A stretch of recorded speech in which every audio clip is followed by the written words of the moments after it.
You're very welcome to another episode of the Scaling Your Business podcast. On this episode, we've got Rory Fairbairns, the co-founder and CEO of 1 Year No Beer. Rory, you're very welcome to the show. Thanks for having me on, Rian. Chuffed to have you.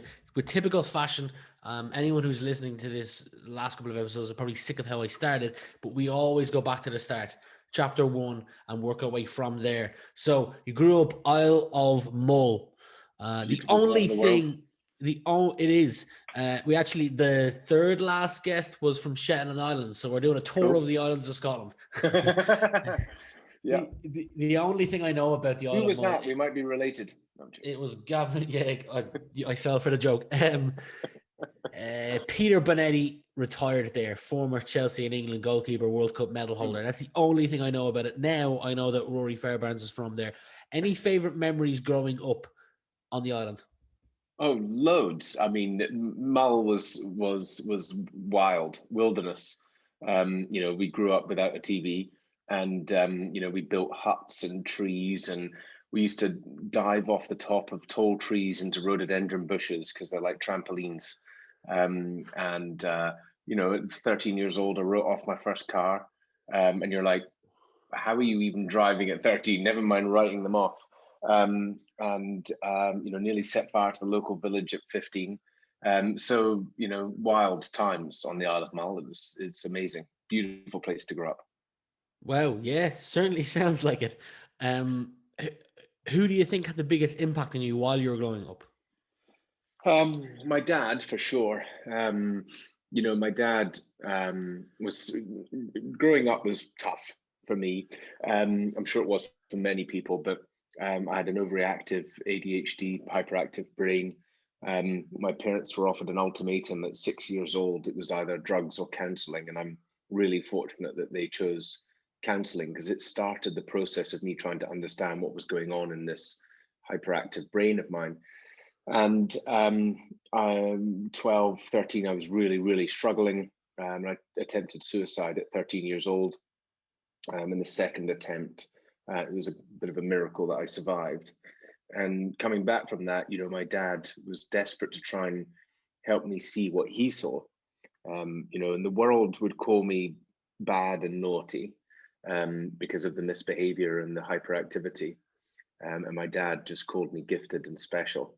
And he was desperate for me to try and see that. And he asked me if I had a mentor or somebody who I aspired, and I was like Richard Branson, and so he encouraged me to write a letter to Richard Branson at 14 years old. And what I didn't realize was just how much of a sort of focal point that would create. It's interesting reflecting back today, but what my dad was doing was helping create hope. And there was some interesting research into hope last year, which showed that of the obvious things, that recovery from cancer are dramatically increased with hope, but also recovery from injury and performance in students. Hope is actually really, really powerful. And so this has actually been a guiding part, was that at such a young age, my dad had fostered this element of hope into my life. And what we'll get onto this a bit later. I'm sure I got too into the nitty gritty already. But what's interesting is that alcohol actually breeds hopelessness. Alcohol fosters feelings of hopelessness and despair.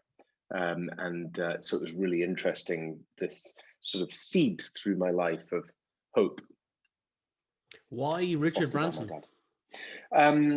Well, he was, I mean, my dad also admired Richard, and there'd been things written about him. And my dad was an entrepreneur. My dad had a recording studio up in Scotland.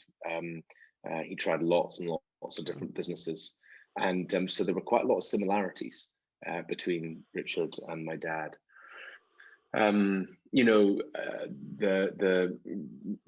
told this story thousands and thousands of times, and almost every single investor we've brought onto 1 Year No Beer, I've told the story. I've told it at events and live events we've done. And last year, in I think February, somebody popped up and said, "Hey, I've just seen your message about writing letters to Richard Branson. I'm going to meet him on Necker Island this year. Would you like to come with me? And cut a long story short, I'd gone through all the parts and was going to go off to Necker Island in June last year, and sadly COVID hit. And all the way through that, I was so excited about sitting beside, the organizer of the whole event loved the story. And it was like, I'm going to sit you next to Richard so you can tell him about the story because it's so powerful. And, Richard barely drinks now, so he'll really love your story. And then COVID hit and the trip got cancelled and my dad died a month later. And I was looking forward to, sitting there and FaceTiming with Richard there, like having made this whole journey. So I still know to this day that I will enjoy lunch with Richard at some point. I'll just have to hold the memory of my dad at the time. I was going to say that it's definitely not over. You'll definitely still have time to get out to Nectar Island at some point. Yeah, exactly. That was one of my questions around, did you come from a family of entrepreneurs? You've somewhat answered that with your dad, because you said you left school at 15 to sell and service PCs on the island. By 25, you tried 5 different businesses, which employed 10 people for 3 years. You now live just outside of Edinburgh. For any of our international audiences, you can be more specific for our Irish and Scottish audiences if you want. I can be even. We've updated since then. So at the moment, I live in Mallorca. Oh wow! So after the first lockdown, so we were in Edinburgh. We had a team in Edinburgh and an office in Edinburgh. And after the first lockdown, we went fully remote. We were already fairly remote anyway, and that gave us the push to go fully remote. And we were admiring other companies around the world pre-COVID that were fully remote. So we said, well, if we're fully remote, why am I in Scotland? My dad had just passed. Yeah. I was facing a winter, grieving my father in Scotland, which I didn't fancy. And so we hopped and skipped out here. So best decision we ever made. And if someone was to either move to Mallorca or visit Mallorca, what one thing would you say they should definitely do? Oh, I mean, what one thing? Mallorca. I mean, it is an amazing island. I would say put your kids into the school we've put them into, which was one of the big drivers for us coming here. The school's main motivation are meditation, outdoor learning, nutrition, and creating the next entrepreneurs. And so they're kind of very loosely following the academic system, but the most important thing for them is to create happy, healthy entrepreneurs, which is That's dope. what we want for our kids. And the whole what's going on in England and the 11 plus and the forced to study and lots of studying hours and all this stuff, it's just wrong. And it's been proven wrong. In fact, Holly Branson herself is leading a charge to try and disrupt education in the UK at the moment, to try and change this rhetoric that we need to be forcing our kids to do so many hours of study to get grades to go to university. It's just not needed. I didn't need university. And I think the biggest thing for me was, and why I've enjoyed going back to my school and speaking to some of the kids there and all of that, is I was a really disruptive kid. I was very disruptive in school. I left school before the legal age and I went straight into running businesses. By the time they were coming out of university at 24, I'd been running businesses for 9 years, right? Compared to somebody who'd come out of university, who'd basically been drinking and partying for 50% of their time and studying about a single thing, which in often case, much of what they're studying is actually information from 2 or 3 years prior, which we know today is basically obsolete in 2 or 3 years time in tech and all of it. You know what I mean? I'm being harsh on it because obviously not my at own all. agenda, but I'm not an advocate of the academic system and going into university. And I think the university of life is far more revealing. So I get my kids out to work immediately. I definitely think there's an alternative. I imagine the Irish and the UK education system are somewhat of the same, at the core, kind of maths, English that you learn. And the reason why I'm in agreement with you that there's a better alternative is because in the Irish education system, when you do your is it A levels is the way you do the second one, GCSEs is the first. Well, A levels is called Leaving Certificate in Ireland, and you get rated out at 600 points. So your top 6 exams, you get 100 points for each one. So whatever percent you get, that's how many points you get. I got 355, and that would be kind of average.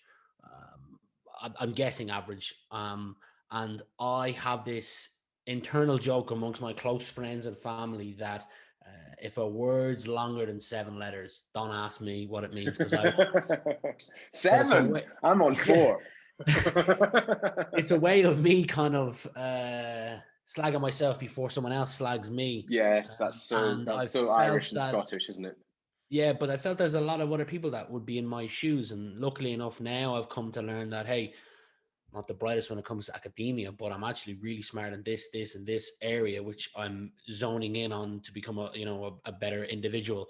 And I just think there's potentially people out there that might not come from a home that fosters the best out of each individual, and that the mainstream way of teaching it only caters for a specific individual. So I'm with you on that. Totally. Yeah, I mean, that's the thing is I didn't fit into the system the way the system operated. Fishing, cycling, you're a dog owner, you've been on holidays to places like the Alps, Sweden, I'm assuming with your wife because she's Swedish. That's right. I see you've been to a cricket game, you've done Spartan races. What's one thing you're into or curious about that not a lot of people know? Oh, well, I guess not a lot of people know that I'm now heavily into paddle, which is a Spanish originating sport, which is a mixture between tennis and squash, played in a group of 4. And it's very fast, it's very sociable, it's funny, it's frustrating. And yeah, so I'm playing that 3 times a week at the moment with a group of guys out here. So not a lot of people know that. Nice. Well, yeah, sir. I had never heard of it before. Look, when you left Isle of Mull, I know you fixed and sold PCs out there. You worked in sales for give or take 4 years afterwards. Why did you decide after these 4 years of working in sales to leave the corporate world once again? And what lessons did you take from those kind of 3-4 years in sales? Yeah, wow, great question. So the first job was selling gas and electric door to door. And then I picked up an early mentor of mine, Danny Williams, and he's a big guy, so big that he used to sit almost in the back seat when he drove his BMW. And he just used to literally abuse me, smack me about the head, get back out there again. And I found that style of boss I actually thrived under. So I ended up being a longer standing member. We changed a few things about how we were selling, and we ended up being, the star salespeople there. And we were making really good money. I mean, 18, 19, I was making $1,000 to $3,000 a week. Staying in the Hilton Hotel in Glasgow and partying most weekends. We were doing well, but then I wanted to get more serious into sales, so I took on and it all came from the original company. I was like, I need to go and learn how to sell. So I went and learned door to door, and that was, you learn how to be incredibly resilient doing that, I tell you, door to door sales. And then the corporate sales for Caterpillar just taught me how to do more solution-based sales. You could be selling a machinery for 6 months, building a relationship with guys. So that was another whole string to the bow. And then I was like, well, I started picking up some products on the side and selling them to the customers that I was seeing. It was other stuff, tech and things like that. And I saw this big deal to Tarmac. And I thought, you know what, I can actually create a sales agency out of this. So that's when we led to leave there and set up a sales agency. And that's the business that I grew, 10 employees for 3 years in Edinburgh. And so all of these junctures led on to another one, and there were the failures came thick and fast in that time. I was trying to do too many things at once, and I was rushing at things, always rushed, and not doing the proper planning or preparation, and also not having the right people. I'd have my accountant write my legal documents. Just that phrase cost me £250,000, and they put the nail in the coffin on a business. So yeah, the the failures were thick and fast. And that's when I went back to the pub on the Isle of Mull, and I was sitting there having, a few pints and fifth pint deep, telling some pals all the stories. And one guy was like, "Oh, you're a failpreneur." And I was like, "Yes, I am a serial failpreneur." And he said, "I know where failpreneurs go. They go for that TV program, The Apprentice." So I dutifully, never seen it in my life, but went up and filled out the application form and got accepted after 6 months of interviews for the TV program, The Apprentice, which started the journey down to London.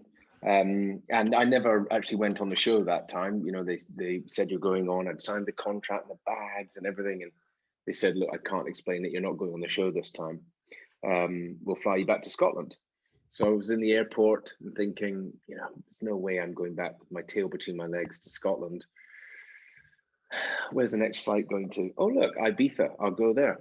So I went to Ibiza and bumped into an oil broker, and he got me the job as an oil broker in London. So, yeah. Well, with all of that,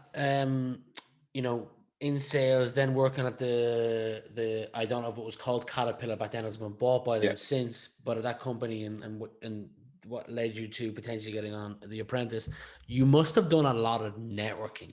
And I know that if you were to continue to tell that story, you'll tell me how that actually led you to meet the Dalai Lama. So you must be really good at networking. What would you say to any other business owner or someone who wants to get into business who's skeptical about networking? Oh, well, you can't be skeptical about networking. It's all about the network. And I think it's the key thing is just think about how you can offer value to other people, and offer them value, and just keep offering value and offering value and offering value. And if you find with somebody or some people that it's a one-way street, then turn it off or slow it down. And if you find for others it may not. If I look at how I've engaged people in the past, for instance, we got Joe DeSena, the founder of Spartan, to invest in 1 Year No Beer. And that came through a chance conversation with somebody who said, "Oh, I know Joe DeSena at Spartan." And he put me on the phone to Joe. And just randomly in that moment. And I had to think on my toes. And Joe went, "You do what? You what? Hang on a minute. Here's my wife." And he put me onto his wife. And I then spent 45 minutes coaching his wife into change her relationship with alcohol. And then he put back and he was like, "Right, that's the longest phone call my wife has had about her drinking, whatever." So he was like, "Tell me about it." I told him about the business and he said, "Sounds interesting." And I said, "Look, I'd love to get you on a podcast. Do you, would you do a podcast?" And he said, "Yeah, of course." And I said, "Well, I only do them in person," which of course was bollocks, but I knew I needed to get on his radar properly. And he was like, "Okay, well," I said, "I can fly to Boston tomorrow." And he's like, "Well, I'll be in Iceland in December." And this is like a month away. I was like, "Perfect, I'll see you there. Great, cheers, bye," click. Right, Spartan in Iceland. I wonder what that is. And I was like, "Oh, fuck. It's the Spartan Ultra World Championships." Now, I know for a fact, if you're going to get on the radar with somebody like Joe DeSena, you can't just go and show up there and be a spectator. You're going to have to actually do it. So here I was entering the Spartan Ultra World Championships just to get on his radar. But if you look at all of the hoops, so we would fly to Iceland, go there, accidentally, research to try and work out where the staff was staying. We, surely enough, ended up staying at the hotel he was staying at. In fact, we woke up, Joe is famous for doing 300 burpees in the morning. And I woke up about 5 o'clock in the morning and we could hear this dun, dun, dun, dun, dun, upstairs. And Jen and I like, fucking hell, the Spartans really do their burpees in the morning, thinking maybe it was one of their staff. Surely enough, Joe DeSena in the room right above us in the hotel doing his burpees in the morning. Anyway, so eventually we ended up creating, now we have a very solid friendship, but that all came through that part of networking with people and going the extra mile and, not being presumptuous in the beginning. I could have shown him a deck or something like that, right, in the early days, but I never would have built that kind of long-term relationship with him if I'd done that. I love this. And I don't want to ask this because I think you've told a story. I know you've told a story already, but The whole podcast is around you being the co-founder CEO of 1 Year No Beer. So leading into that, you've said before that Haribo, the sweet Haribo, was Oh what yeah, that got you started on changed going 2 everything. years with no alcohol. Yeah. That's a that is that a headline story, or is there some truth behind that? It's the power of small steps. So and taking something incremental leads up to something very, very large.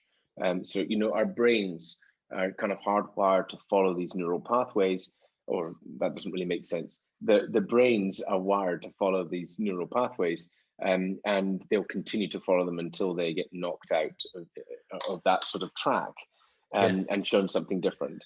And so I had this belief. I wanted to change my relationship with alcohol. I wanted to have more willpower. I wanted to be able to change things in my life, but I just felt, I've got no willpower. And there was this thing in my mind of I've got no willpower. And I hear people say it all the time. I've just got no willpower. And it's completely untrue because, willpower is a muscle. Everybody has it to varying extents. Pardon me. And the thing is, like any muscle, you're not going to go down to the gym and start bench pressing 200 kilos straight away. You're going to go in there and start pushing some 5 kilo dumbbells to begin with, just to try and gently ease you in. And slowly over time, you're going to train yourself up until you can get onto those 200K bad boys, if that's what you want to do. So just like that with the willpower muscle, I was like, I have no willpower. Well, what's something really small that I can do quite simply? Well, here's the fact: if somebody buys a bag of Haribo, I eat it. It's gone. It's like it magics itself into my stomach, without even any thought process. And so I was like, I've got no willpower with Haribo. So what I did is I put the Haribo out on the keyboard in front of me at work, when I was an oil broker, and I set my alarm for 15 minutes, and the alarm would go off, and it said, "You have a choice." And so every 15 minutes it would go off, and I'd look at one and I'd pick it up, and I'd look at it and I'd go, "No, I'm not going to eat that one right now." And then I'd wait for the next 15 minutes, and I'd either choose to eat it or not. And within an hour, I'd changed this rhetoric in my brain that I had no willpower. And I really believe that started all the process of thinking, right, what else can I change? What else can I improve? Because I'm trying to deliberately attack these rhetorics in my head. So, yeah. yeah, no, solid. And this whole 1 Year No Beer has turned into a rather successful business. I've noticed on your LinkedIn over the last couple of months you've been hiring different people, but you've said publicly before that you went 4 years without taking a single penny from the business. When you started this, how did you plan to turn such a simple idea into a business? And could you see a revenue stream when you first sat down and started this? Whatever you would do, I wouldn't go and do whatever I did. I can't wait to write the book of 10,001 things not to do when starting your own business. And then after that, I'll do 10,001 things not to do when scaling your own business. Perhaps I'll be the only honest CEO out there. Like, here's all this shit not to do that I've done. Please don't do that. So yeah, I mean, overexcited, over passionate right in the beginning. I wanted to have this massive impact in the world as per the letter of Richard Branson, and I thought we could do that by giving it away for free. And I pushed really hard against the others to make sure that it was free.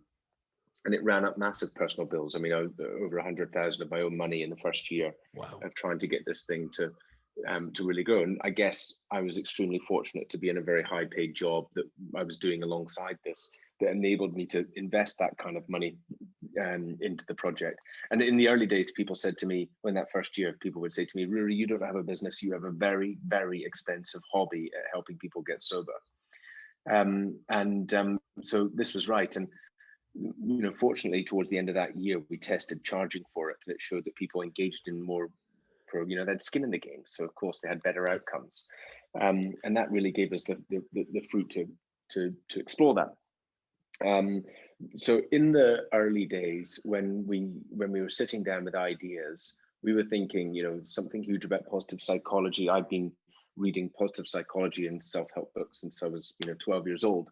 And there's something really big about here that's going to move more into the corporate space.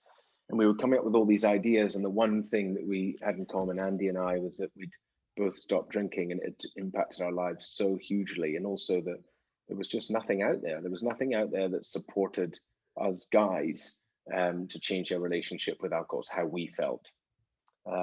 And so we thought, yes, we thought it could be big in the beginning. We thought, this will be big. There's so many people drinking, blah, blah, blah, blah, blah. We always kind of saw it as our Trojan horse.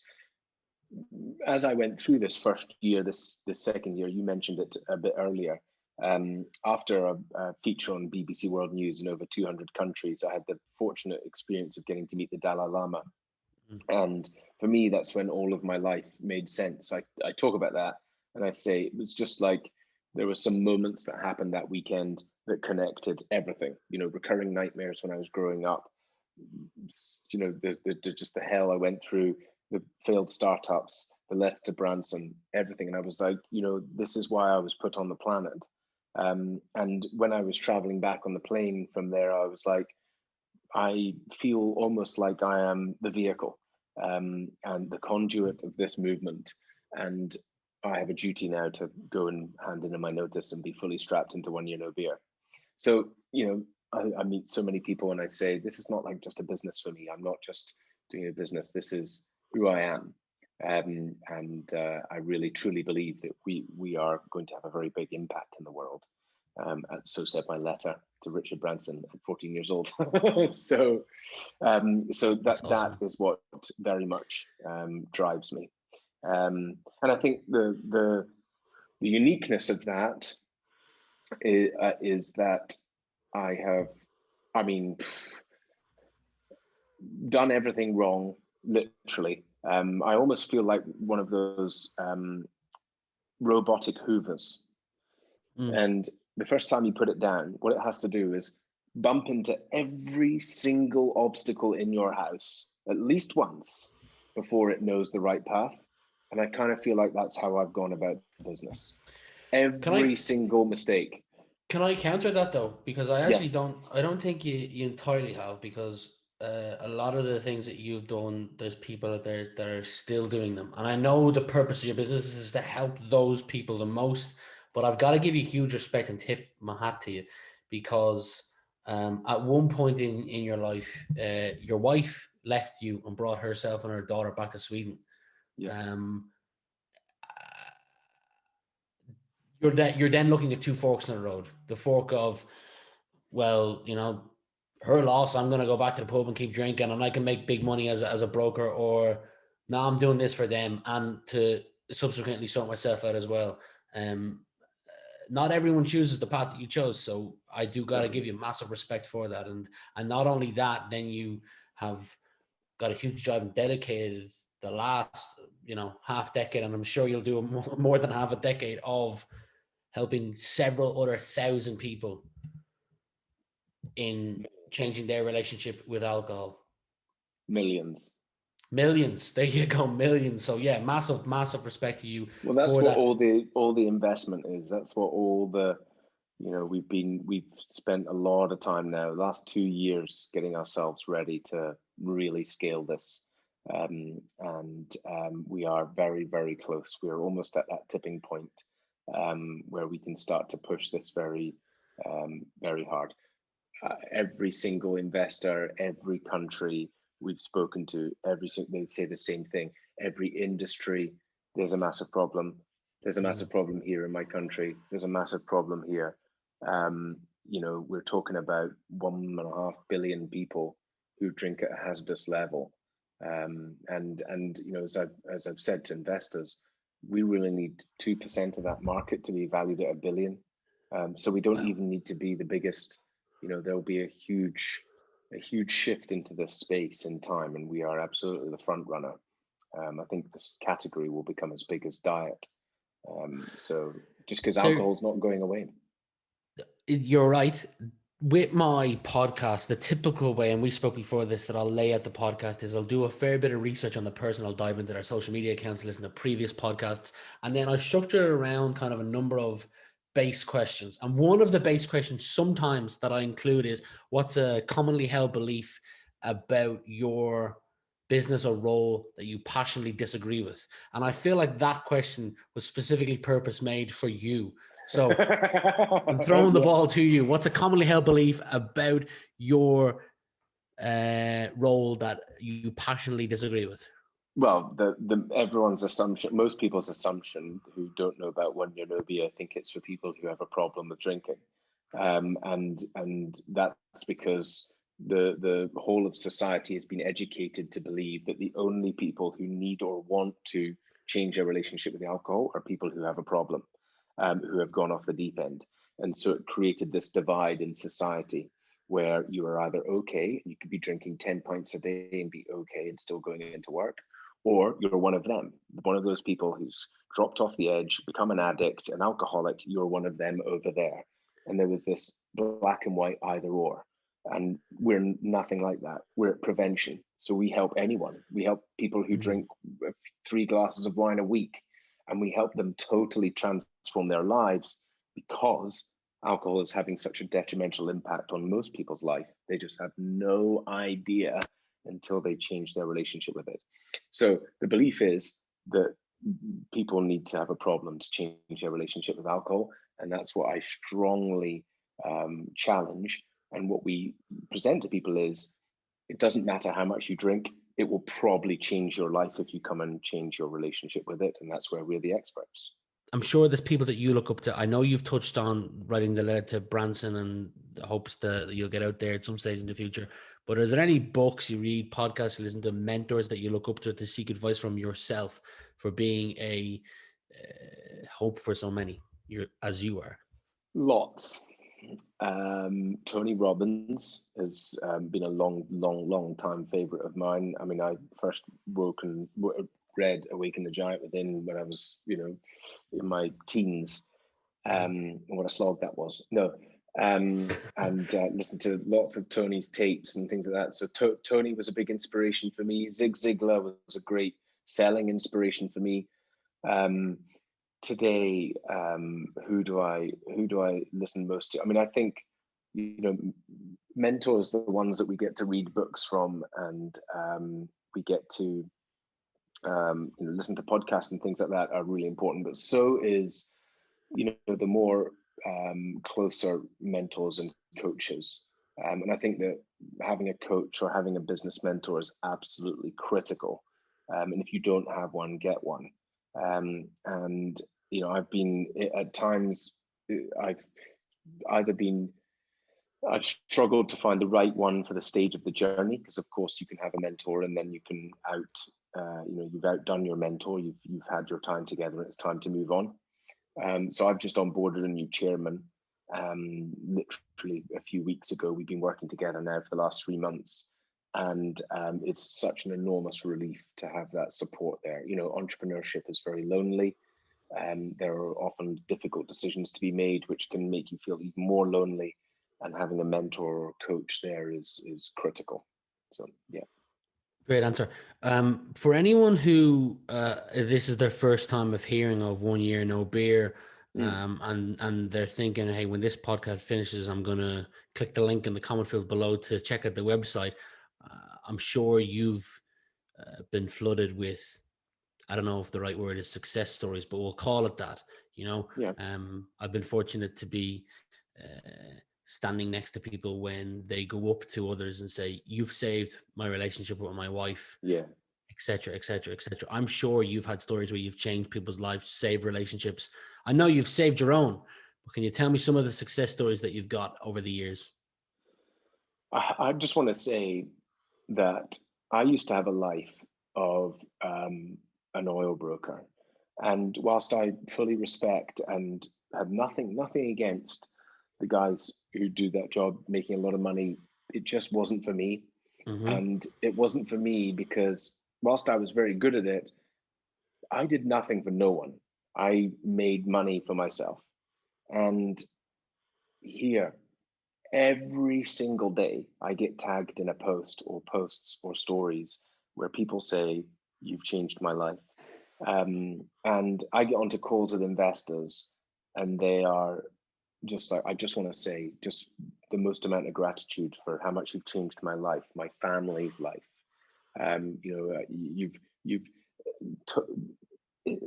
hearing that and the truth behind it and the pain that was behind it and before, and that we've enabled that is what it's absolutely the fuel of my existence.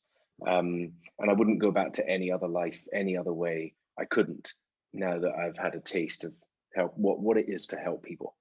And so you said, what are some of the success stories? I mean, we've got people who've lost 5 stone. We've had a lady who was 10 years of anxiety medication, seeing psychotherapists, doctors, GP for her anxiety, 90 odd days into our challenge. And she's like, I've stopped all my meds. I've never felt such a reduction in anxiety. And she wasn't drinking that much. She was drinking half a glass of wine a day. And that's just how much anxiety alcohol can cause the brain. It's a depressant, and yet we're not told about this stuff. We've got I can't remember his name in Dubai, Mark in Dubai, who 5 rounds of IVF. Oof, think how painful that is. Unsuccessful. And they said, look, I'm really sorry, mate, but your swim count is just too low. You're not going to get pregnant naturally. 100 odd days into our challenge, and they're pregnant naturally. They've now given birth to that baby, called her Amber. And so, that is just phenomenal. Why aren't more people told about that? In fact, I posted into our community and I said, hey, what one reason would you give somebody to change their relationship with alcohol in 2021? And there were over 500 comments within 24 hours, of which 200 were unique. Low blood pressure, heart rate reduced, cholesterol reduced, right? Those are the health-based ones. I've got my relationship back. We feel in love like we've never had before. Sober sex is more intimate and more loving than it ever was. Okay, so relationships. I mean, it goes on. My hair, I look 10 years younger.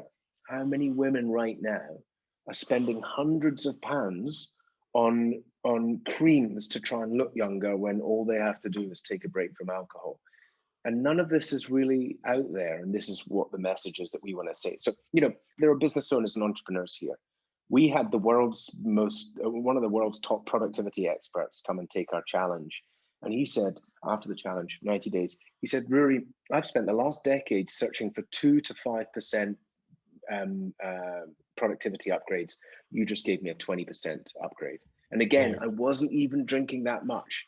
A very successful entrepreneur in the UK said to me, Ruari, I've just realized I spent the last 5 years operating on 80%. Guys, listening, ladies, would you like 20% more? 20% more focus, more clarity, more energy, more productivity, more calmness, more resolution, more resilience, less anxiety? Would you like to sleep better, feel healthier, get fitter? Like, this is the one thing. And that's the message that we're saying. And so whenever I speak to somebody, they say, oh, I don't really drink that much anyway. Great, do it. If it doesn't take much to do, why not see if this is going to do it for you? I'm not sure I could do it. That's why we created a program. Come and let us help you. All you have to do is step over the line. But to everybody who's regularly drinking, whether you do this now or later, when there's more health pushing from scientists, which is coming, there's labeling on bottles, which is coming. Like, what are they going to say? You are 8 times more likely to commit suicide if you drink this, right? Or what about you're guaranteed, this is an absolute cause of cancer. It's, what about all these labels that are coming? Are you going to wait to then to change your relationship with alcohol? Or are you going to be a leader? Are you going to be somebody who's ahead of the curve and think, you know what, 2021, this is the thing I'm going to do for myself. I'm just going to do this one thing because I reckon it might impact every area of my life. It's called 1 Year No Beer. The website's oneyearnobeer.com, but I'm sure many people start on the 28-day challenge only doing that, and that leads them to the 90 to the year. Is that correct? Yep, that's exactly it. Start with the baby steps and see it go on. Not everybody goes to the year. Lots of people are quite happy with the 90-day. And the 28 days, the taster.